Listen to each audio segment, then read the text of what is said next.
Okay, thank you to all the sponsors for their testimony tonight. We appreciate it. And at this time, I'd like to move to the public testimony of the agenda. Other than the marriage bill that we have, all the other bills are before us at this time, all the ones that have been held for further study. So for those members of the public who are scheduled to testify, if you would kindly state the bill number, because I know some of the ones that are calling in will be testifying on several bill numbers. When you give your testimony, please reference the specific bill number that you are currently testifying on. And with that, Mr. Clark. Okay, I think we should have Mr. Bob Cooper from the Governor's Commission on Disabilities here to speak on S56. Mr. Cooper? Yes, thank you. Welcome to the committee. This is Senator De Palma's bill. He did a great job in explaining it. For those who had not been on the Judiciary Committee in past years, I just want to relate the testimony of one couple. The mother is blind. Father is vision impaired. Following delivery, while the mother was in the recovery room, a social worker from Women and Infants Hospital questioned her on her parenting skills. And then went out to interview her husband, and she asked the husband, social worker asked the husband whether or not he was blind. He said no, he had low vision. That's the only question. Then they told the mother and father that a hold by DCYF had been placed on the child, and they couldn't even be in the room with their newborn without somebody to watch them. It then took them 7 months going through family court to be reunited with their daughter. Unfortunately, this is happening on a relatively frequent basis, not only in Rhode Island. And as you heard from Senator De Palma, the family court, DCYF, both agreed that we need to respect the rights of parents, and just because they were blind or have another disability doesn't mean they're not able to be a good parent. Answer any questions if anyone has them. Do any of the committee members have any questions of Mr. Cooper at this time? Seeing none, thank you very much, Mr. Cooper, for calling in and for your testimony. We appreciate it. And we do have written testimony also in support of S56. Next.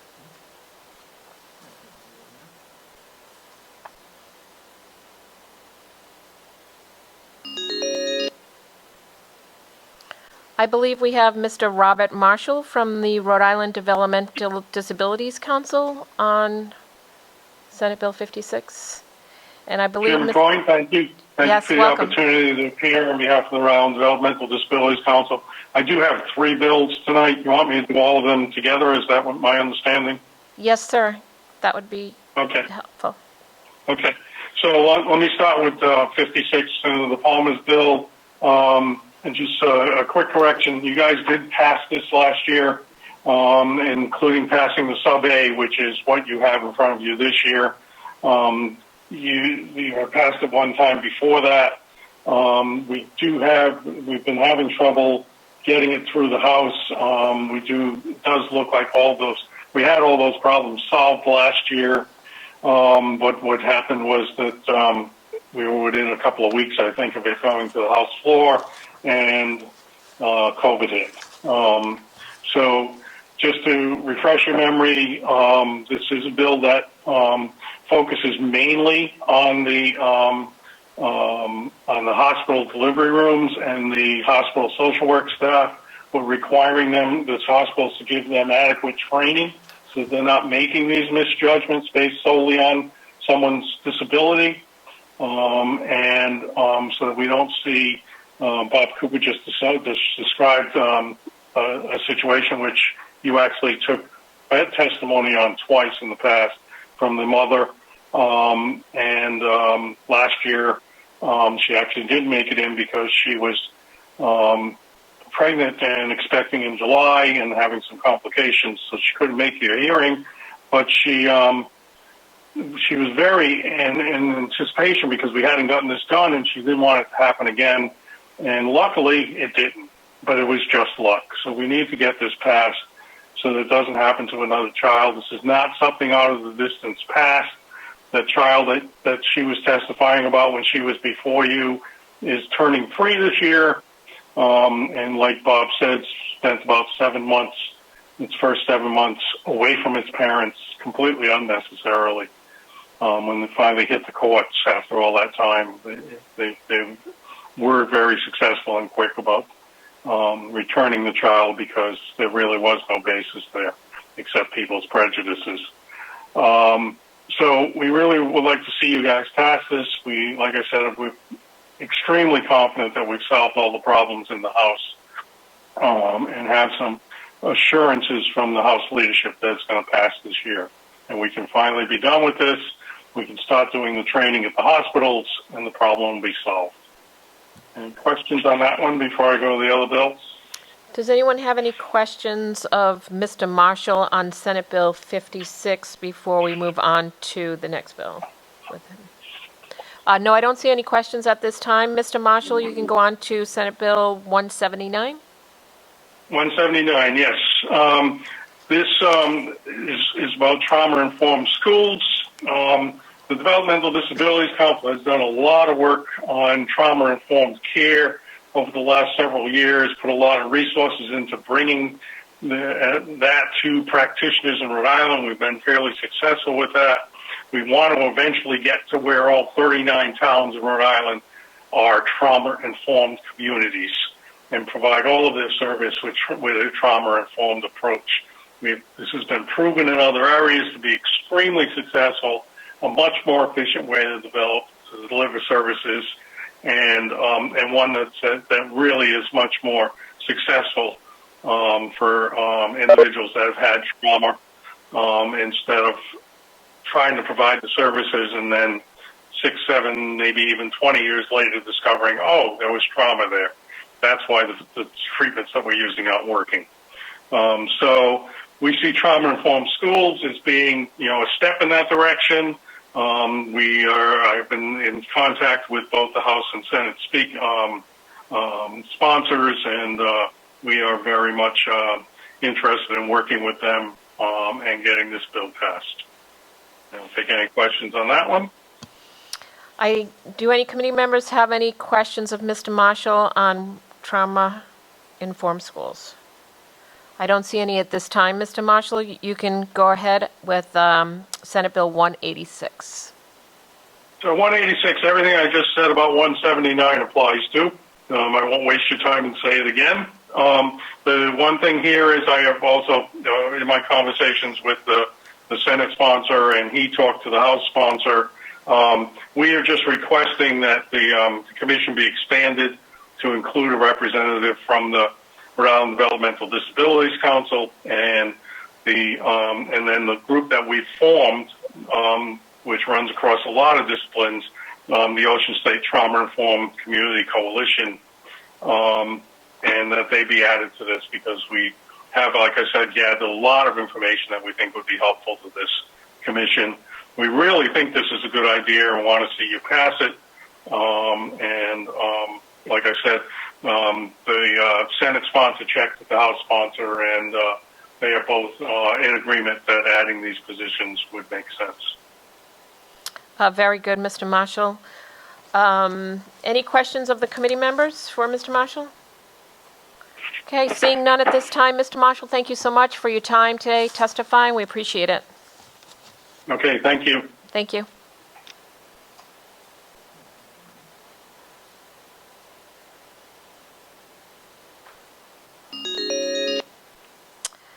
Now we have Graciela Pirites from the Self and National Federation of the Blind of Rhode Island on Bill S56.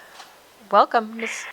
Welcome. Thank you. I'd like to thank the committee for listening to my testimony this evening. I've testified regarding this bill a couple of times before, and it was the committee has passed and was passed in the Senate, so I do appreciate the support. I hope we can continue to count on the support and pass the bill this year as well so that we can get it done finally, hopefully. So I basically, as Mr. Marshall and Mr. Cooper have mentioned, taking a child from his or her parents based on disability or, is wrong. It harms everyone concerned. I wanted to just tell you a little bit about my experience. I'm blind, and so is my husband, and I have a son. He's 13, and when he was born, I had an emergency C-section, so I was, still not feeling well, and shortly after he was born, I was in my room. He was in an NICU because he was premature, and so the social worker came to ask me questions, and questions like, how would you know when it's time to feed the baby? And, I responded that, babies usually are on a feeding schedule, and I would follow it, And she's like, how can you tell time? So those two questions, they might seem like pretty innocuous, pretty simple, no big deal. But to me, it told me she was questioning my ability to parent my child because of my blindness. That's what it told me. I was already, stressed out because of the emergency C-section, the premature birth. So it just caused me a lot of anxiety. Throughout the experience at the hospital, they asked me a lot of questions, how I would do this and that, how I would give medicine. Because he was premature, they told me I had to take CPR classes, so my husband and I did. And throughout the whole experience, I just kept telling them, look, I can take care of my baby. I've taken classes. I know what to do. Been around other children. I have a large family, cousins, and, they trusted me to babysit their children. I was 37. I was working full-time, so obviously I was able to live my life, follow a schedule, and do the things I needed to do.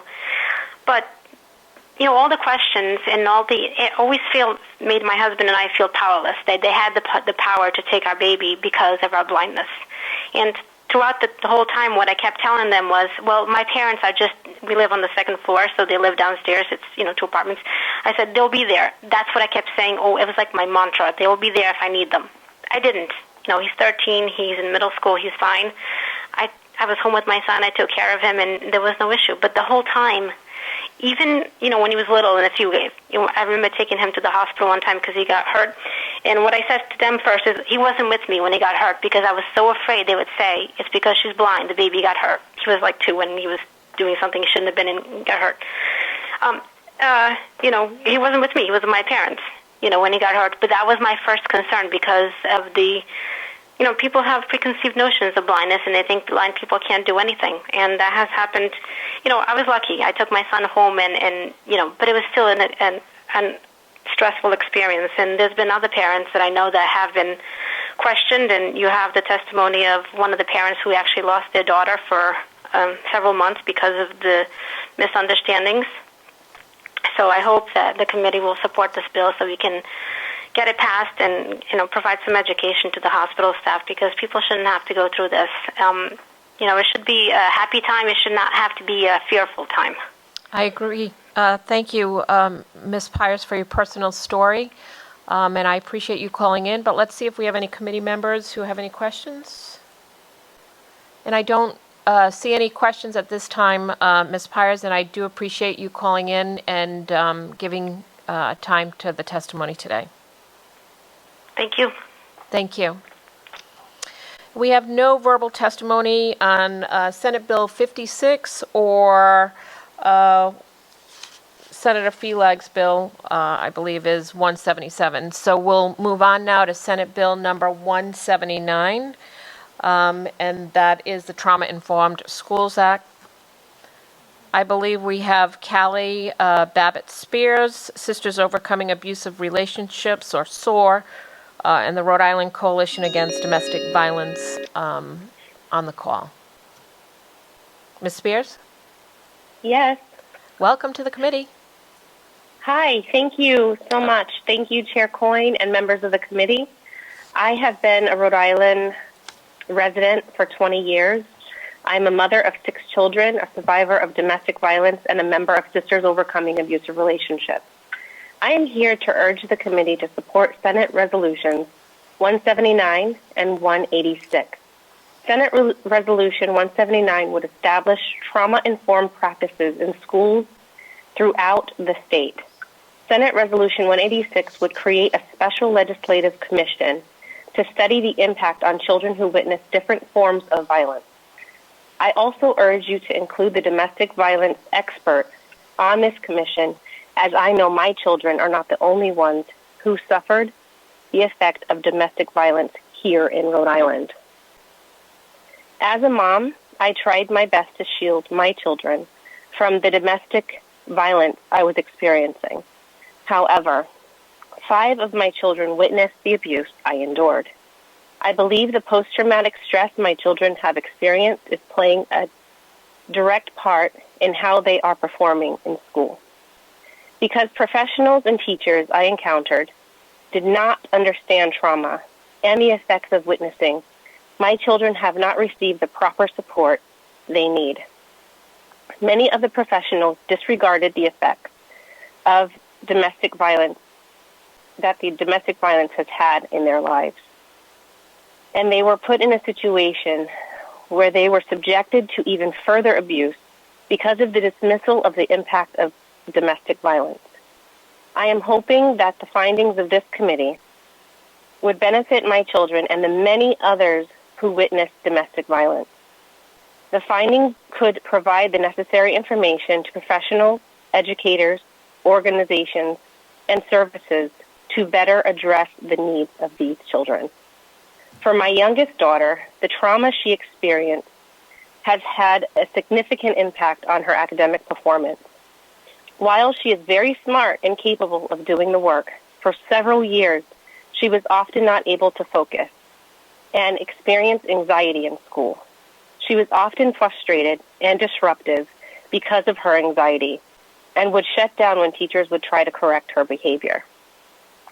She spent time in school settings where her trauma wasn't understood and where the professionals didn't understand the effects of witnessing violence. The support that was available through the social worker and her individualized education plan were not efficient in addressing the issues as they were not trauma-informed. I advocated for her through her IEP and informed her teachers that she had experienced trauma, and those experiences needed to be considered. However, I was often called out of work 3 or 4 times a week to pick her up. At one point, the teachers told me that they wanted her to learn from home. Without these supports, my daughter was experiencing diminished self-esteem, social skills, and academic performance. She felt that her behaviors and struggles defined her as a bad kid. After 2 months of waiting, she was finally able to enroll in a private school setting that specializes in meeting student behavioral needs and where there are supports available to her, including sensory room. When she is struggling, the teacher uses a calm voice, talks to her at her level, and maintains eye contact. However, this is not enough. All students in every school should have access to these critical supports. We need trauma-informed practices reflected in every elementary and secondary school in Rhode Island. These practices would benefit my children and many, many other children who witnessed domestic violence or were exposed to other types of trauma. These practices would keep children like mine from being isolated from their peers if they're having a hard day or having to learn from home. They would equip schools and teachers to create a sense of safety and acceptance for all children who have experienced trauma. Finally, it will allow all children to learn and realize their potential. Thank you so much for this opportunity to express my support for Senate 179 and 186. Well, Ms. Spears, we appreciate your testimony. It's heartfelt, emotional. and personal. So thank you for taking the time to share your story and experiences with us. And do any of the Thank you committee so members have any questions? I don't see any questions for you at this time. Thank you again for your testimony. Thank you. Have a great day. You too.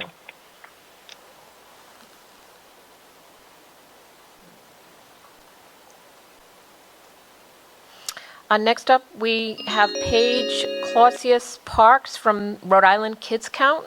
Welcome to the committee. Hi, thank you very much, Madam Chair and members of the committee. I am Paige Clausius Parks, the Senior Policy Analyst at Rhode Island Kids Count, and we would like to voice our support for Senate Bill 179. I have submitted written testimony, but I'll share some of the highlights from our testimony, beginning with the number of children who are impacted by trauma. So in the United States, there's nearly 35 million children who have experienced at least one event that could lead to a childhood trauma, and 72% of all children will have experienced at least one traumatic event before they turn the age of 18 years old. Feeling safe and connected to school can actually promote student mental health and also protect their emotional well-being. And we support this bill because it can help students by increasing schools' ability to recognize the signs of distress, identify trauma, and appropriately address behaviors that are rooted in trauma. So we know that any child at any point of their life may experience adverse childhood experiences, toxic stress, or trauma.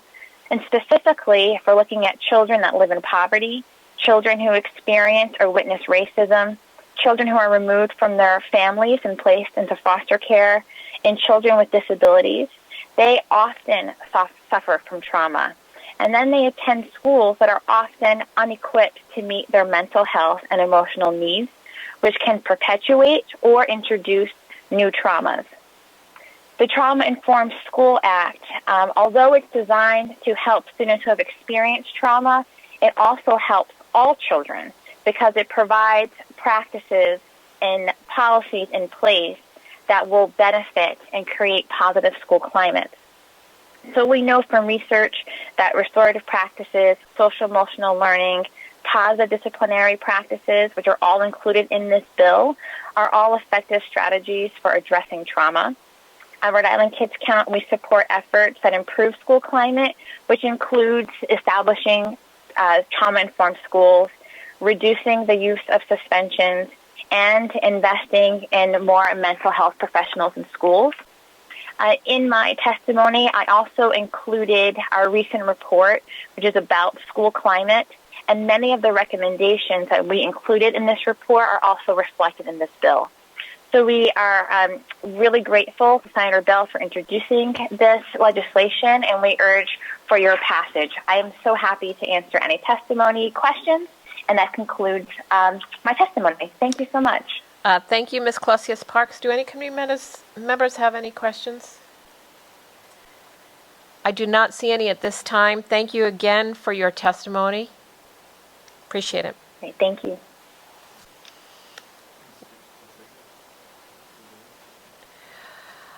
Next, we'll be going to Bill S-186, where we have Ms. Patricia Rivera from Sisters Overcoming Abusive Relationships, SOAR, and the Rhode Island Coalition Against Domestic Violence.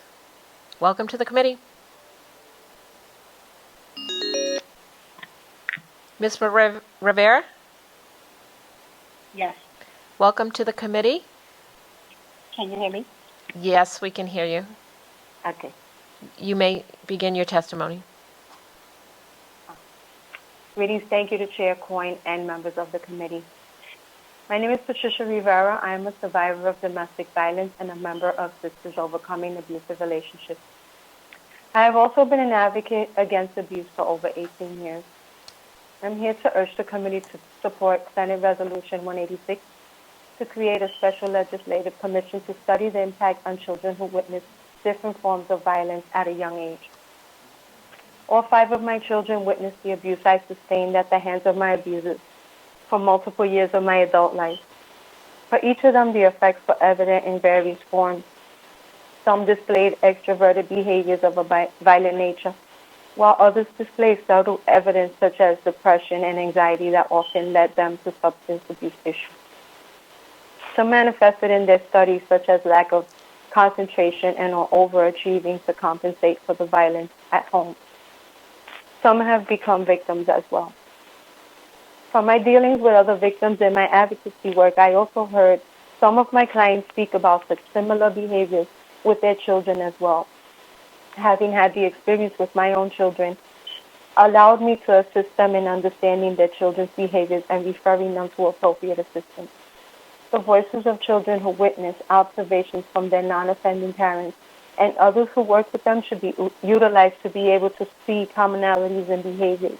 And from this, that practices can be developed so they can receive the proper assistance in treatment, academics, and other needs as well. Unfortunately, since there still is not enough knowledge regarding witnessing abuse and the effects of it, it was very difficult for me and others to navigate the system that often misdiagnosed, mislabeled, and mistreated my children even further. Findings have already shown that children who witness violence are more likely to become victims or abusers themselves. Thankfully, I had enough knowledge about effects of abuse through my own experience with my children, as well as through my studies in psychology, which I chose to seek help for them, to be able to help them and not let them fall through the cracks, so to speak. There's a dire need for a commission of examiners to study the effects of domestic violence for many reasons, and I have testified in the past for this bill. Some of the reasons are included, but not limited to the ones already listed above. My own children, now adults, are still receiving counseling and other assistance so as to be able to cope with the often lifelong circumstances that result from witnessing. It is imperative to understand the dynamics of the cycle of violence and the effects on our children if we are ever to end domestic violence and other forms of violence. Thank you for supporting and for allowing me to express my support for S-186. Well, we appreciate your testimony this afternoon, Ms. Rivera. Do any committee members have any questions? Okay, I see none at this time. Thank you again for your testimony, Ms. Rivera. Thank you. Thank you. Thank you. Our next witness to testify is going to be on Bill S-250. It'll be Dr. Deborah Siegel, and I believe she's on the line right now. Welcome, Dr. Siegel. Do any members have any questions?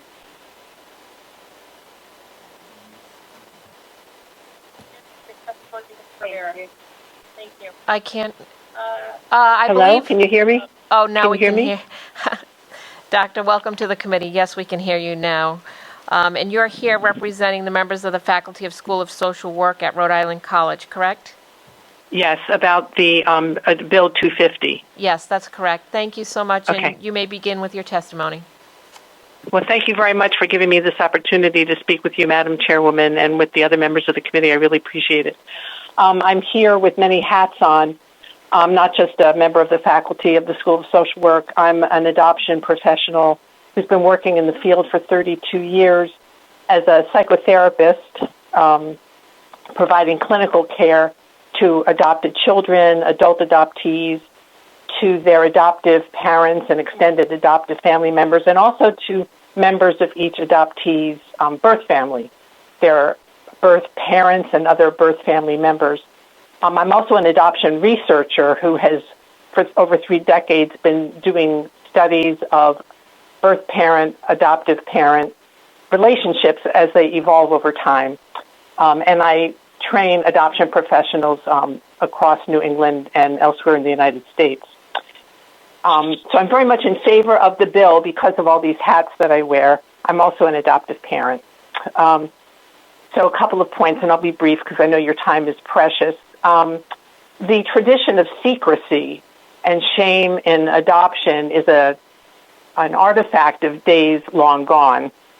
We now know that when we seal birth certificates, what we're saying to everybody involved in the adoption experience is that there's something terribly shameful and stigmatizing about adoption, and we no longer believe that. Also, in 1940, when we promised secrecy to birth parents, we didn't have social media. We didn't have computers. We didn't have direct-to-consumer DNA test kits. So today, any promises of secrecy are actually lies that we can't enforce. What's happening today is that very young adopted people, kids barely older than toddlers, have access to cell phones and computers, and if not in their own home, then in the homes of friends. They have access to these devices in preschools and onward through their educational experience. And because of social media, even if a child, him or herself, is not accessing biological relatives without adult supervision, members of their adoptive family, aunts, uncles, cousins, siblings, members of their original families, aunts, uncles, cousins, neighbors, and so forth, are opening up relationships between adopted children and members of their original families. So secrecy is a lie today. It's impossible to say that we're trying to protect people from having access to each other because they're having access to each other. It's happening with DNA test kits. It's happening with Facebook without DNA test kits. All anybody needs is a crumb of information about somebody, and they can use the internet to make contact with people that they want to have contact with. So that's whole one area of concern about sealing the original birth certificate of adopted people. The other big concern is that when we don't allow adopted people their own original birth certificate and we try to form a wall between them and their original family of birth, they don't have access to crucial medical information. They only have access to medical information that's in the paperwork done at the time of the adoption. But as we know, as we move through our life cycle, we get more information about ourselves that our offspring are going to need. When we don't allow adopted people to have that medical information until age 25 or 18 or whatever, they spend a significant portion of their lives without access to genetic information that could be life-saving for them. When we don't allow adoptees to have medical information about themselves until after they've already given birth to children, we're denying that medical information to their offspring as well. So there are real medical as well as psychological problems that come from sealing birth certificates. The proposed bill continues to allow original parents, birth parents, to register in writing their wish to be contacted or not contacted by the child to whom they gave birth and freed for adoption, which is a good thing because that empowers birth parents to make their wishes known, and it empowers adopted people to know whether or not their birth parents want contact. So that's a very positive provision in this bill. So the bill would lower the current age of access to one's original birth certificate from 25 to 18. Definitely a step in the right direction. That would be for people who were adopted before July of 2021. So it's a step in the right direction. The bill is really beautiful in that it would allow people adopted after July 2021 not to have their birth certificate sealed at all. And that's definitely a very humane, ethical, medically and psychologically positive thing to do for adoptees. So I'm very excited and enthusiastic about this bill. In years past, when we got the current bill passed, I think it passed in 2011, every single person who testified about the bill testified in favor of it.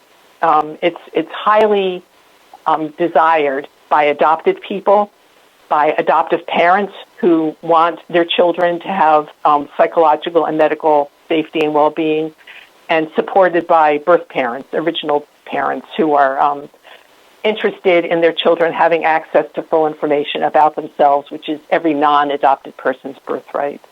So that's the conclusion of my comments, and I'm certainly happy to answer questions.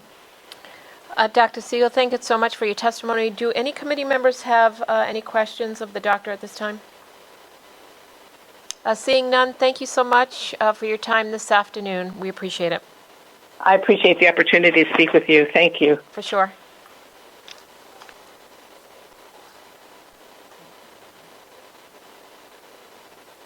Next up on Bill S-250 is Ms. Nancy Horgan Ms. Horgan? Hi. Hi, welcome to the committee. You may begin your testimony. Right, I'm testifying for Bill 0250. My name is Nancy Horgan. I live in Warren, and I just wanted to thank you, Chairwoman Coyne, and committee members, and especially Senator Golden and Goodwin for submitting this bill. I did send in a brief written testimony as well today. I'm the mother of 3, one adopted away at birth in 1968. After giving birth, despite my pleading with hospital staff, I was not allowed to hold, feed, or comfort my son due to the plan of adoption made for us by my parents. I would only hope that he would, as an adult, be able to find me if he wanted to. It wasn't until years later when I learned that his birth information was sealed for life from his eyes. We've come so far since then, for which I'm grateful. As a birth mother, I've advocated for and supported adoptee access legislation locally, regionally, and nationally now for 30 years. I've worked closely with and been in contact with hundreds and hundreds of birth mothers and monitored data collected from professionals in the adoption community for seemingly thousands of others.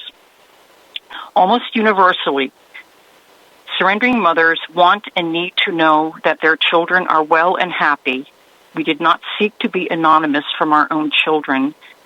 As most mothers, we would be willing to help our adopted away child in any way possible if called upon to do so.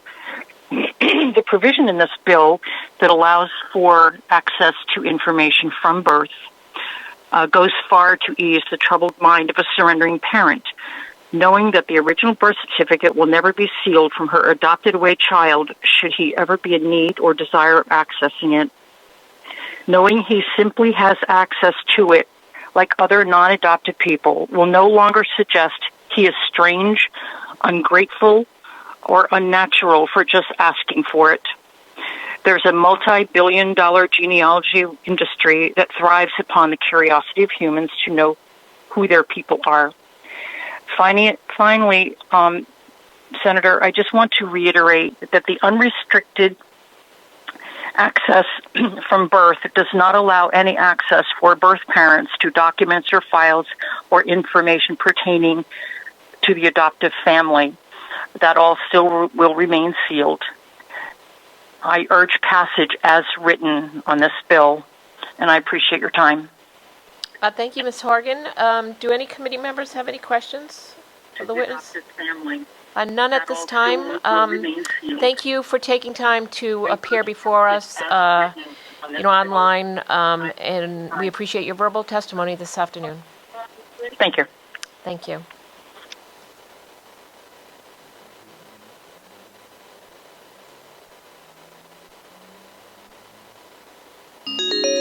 Next, we have Ms. Cara Foley, who's a child advocate.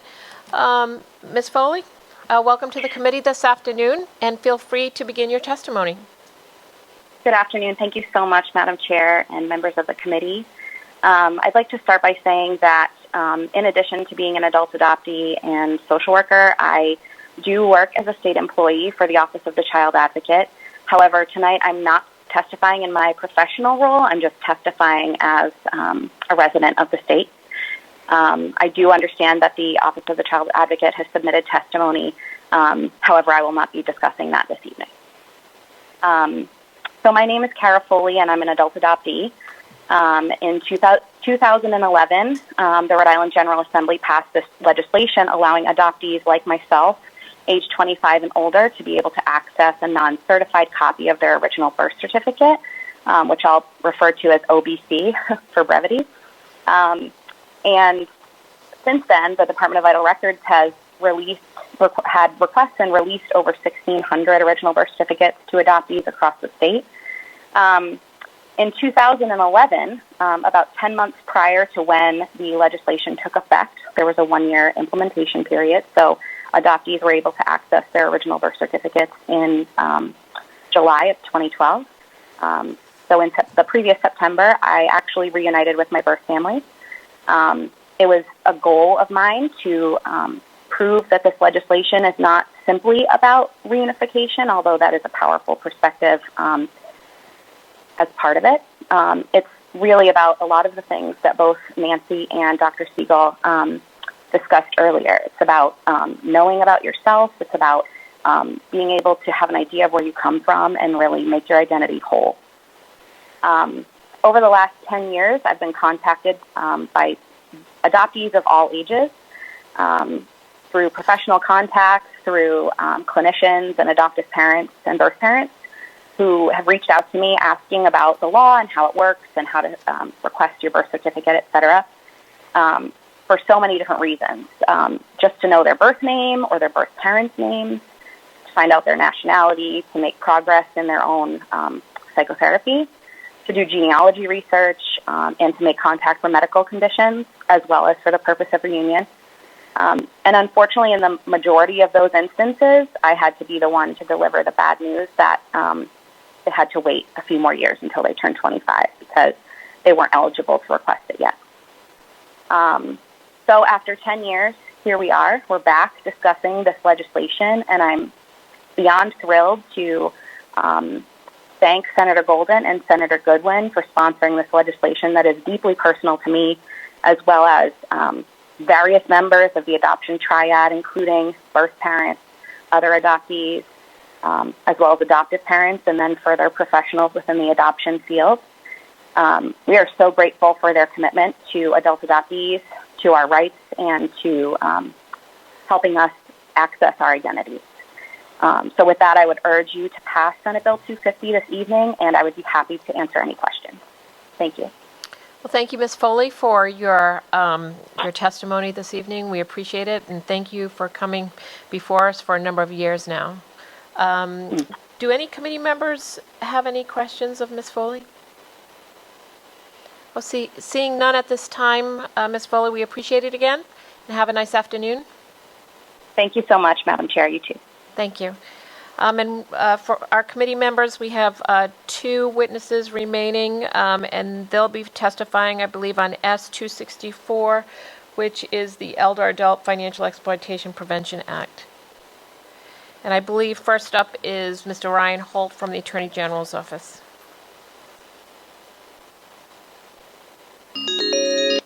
Welcome to the committee, Mr. Holt.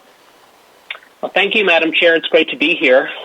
This is Ryan Holt. I'm the Director of Legislative Affairs for Attorney General Noronha, and I'm testifying tonight in support of Senate Bill 264, sponsored by you, Madam Chair, which, as I know you had mentioned, is a product of the Senate task force on this, of which our office participated in.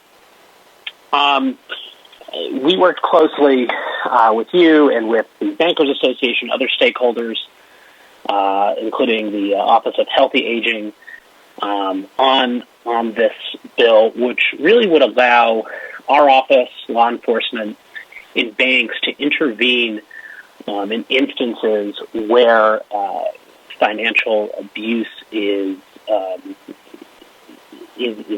suspected. As I'm sure many of you are aware, there's a lot of scammers out there who often prey on vulnerable populations, including those over the age of 60, which is the definition within the statute, to basically swindle folks out of their hard-earned money. And quite often, by the time folks find out or action can be taken prior to what would be enacted in this statute, it's too late. The money's gone. This would allow a quicker intervention, a review period, but of course, it's not forever. It gives some time for folks to kind of hit pause, figure out what's going on, and that way, hopefully, this can help protect a vulnerable population. I know the Bankers Association is in support of this, as is the Office of Healthy Aging. We are going to be working out a few minor details with you, Madam Chair, in a sub-A, but I don't think they're major changes, and I think we're all in agreement on what they would look like.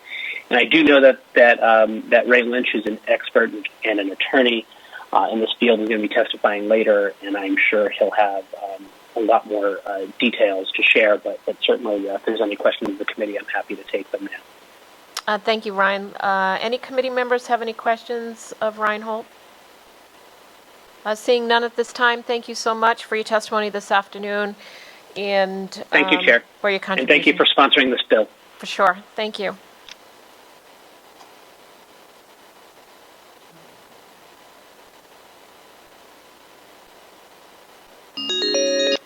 Next up, we have Mr. Raymond Lynch from the Rhode Island Bankers Association. Good afternoon.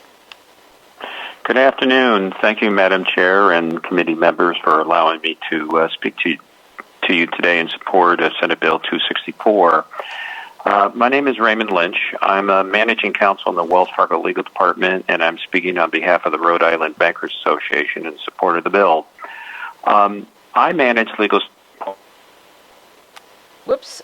I believe we lost you. Me?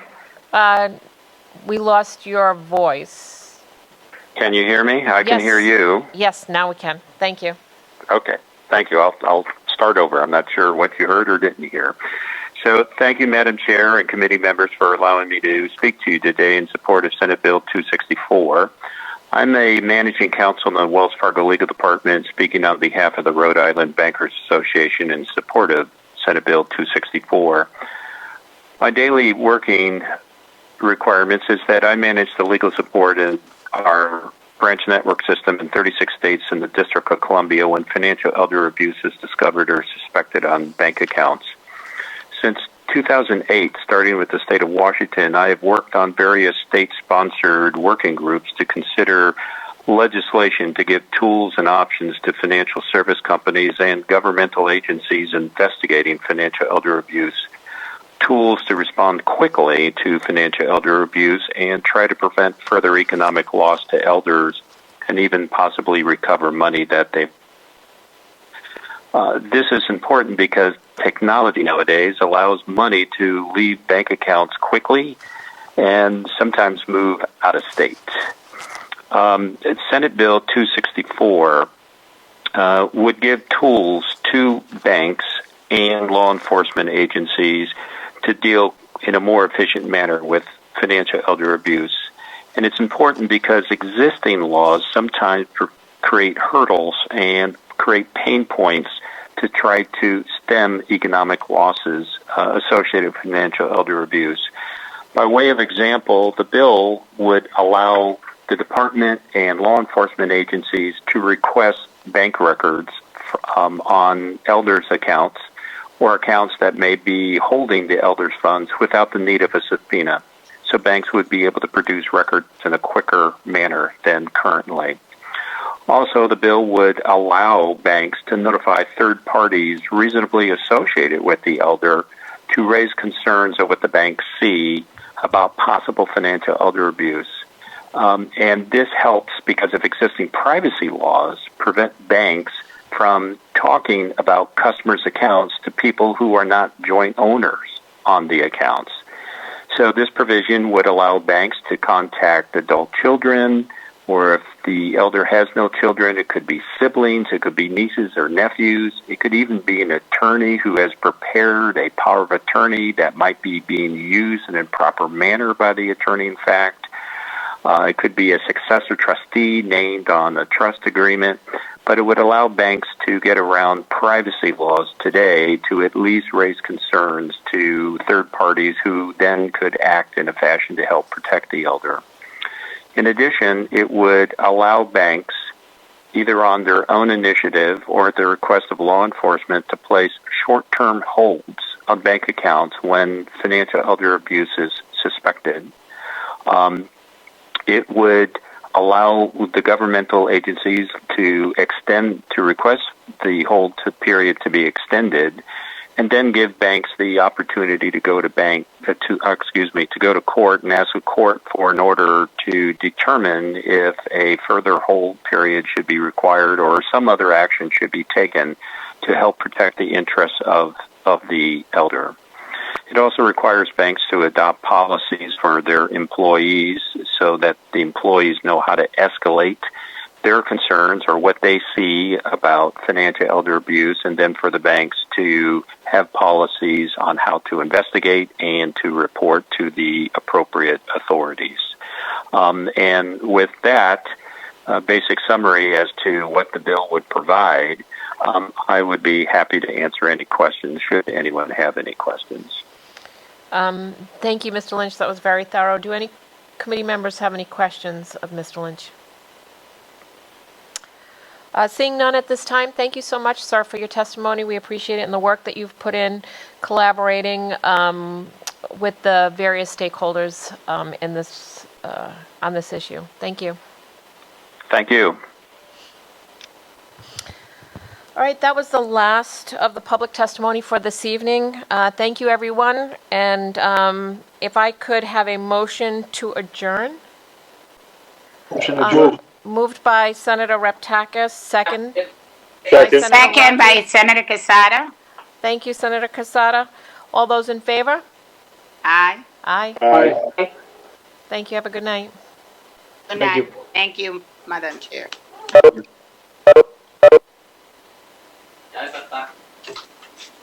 you.